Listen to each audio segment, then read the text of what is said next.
次に歌います「赤い風船」。この主人公は戦争で両親を亡くしたという少年がテーマになっていますけれども、この度の震災で両親を亡くし、こういうふうに夢を持って夢が実現するといいなというふうに思いながら歌います。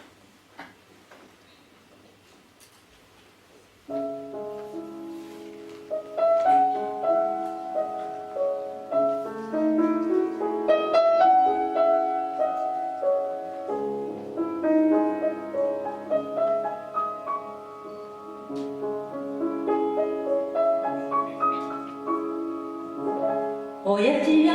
おふくろの顔さえ知らずに育った子供にふるさとはない眩しすぎるような表通りを行き交う幸せ一人で見てた欲しくて泣いたよ赤い風船遠くの笑い声窓越しに聞いて壁にもたれて本を読んでた鎖につながれた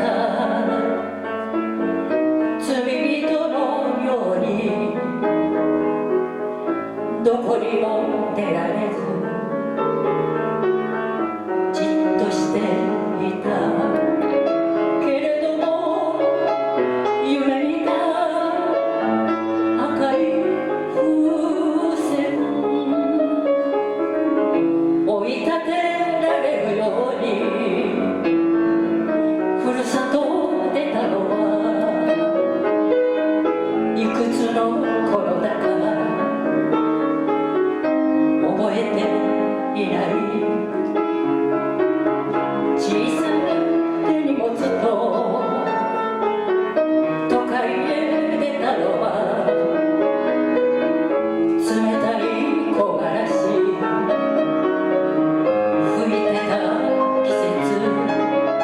いつしか忘れた赤い風船